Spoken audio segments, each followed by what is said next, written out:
This channel does not promote any violent, harmful, or illegal activities. All content provided by this channel is meant for an educational purpose only.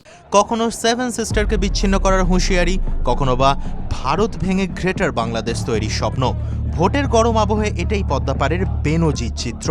এমনকি হাদির মৃত্যুকে কেন্দ্র করে রাতারাতি যেভাবে পট পরিবর্তন হয়েছে তা নিয়ে যথেষ্ট উদ্বিগ্ন নয়াদিল্লি।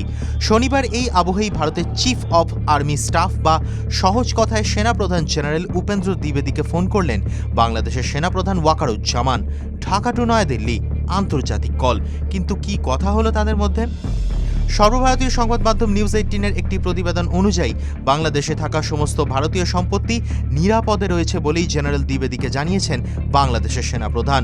গত দিন তিনেক ধরে ঢাকা সহ দেশের বিভিন্ন জায়গায় ভয়াবহ পরিস্থিতি। উন্মত্ত উগ্রপন্থীর দল শেষ করেছে দেশের ঐতিহ্য, ধ্বংসস্তূপে পরিণত হয়েছে ছায়ানট, আগুন ধরিয়ে দেওয়া হয়েছে দেশের অন্যতম দুটি সংবাদ মাধ্যমের অফিসেও। এমন আবহে কোনো ভারতীয় সম্পত্তির ক্ষতি হবে না বলেই হটলাইনে আশ্বাসবাণী দিয়েছেন বাংলাদেশের সেনাপ্রধান ওয়াকারুজ্জামান। যে কোনো উপায়ে ভারতীয়দের সম্পত্তি রক্ষা করা হবে বলেও সংযোজন তার। তবে এই বার্তার পরেও শান্তি জিইয়ে রাখা কি সম্ভব হয়েছে? স্থানীয় সূত্রে জানা গিয়েছে ময়মনসিংহের দীপু চন্দ্র দাসের হত্যার পরও আক্রান্ত হয়েছেন আরও সংখ্যালঘু হিন্দু। নাম গোবিন্দ দাস, তিনি পেশায় রিক্সা চালক।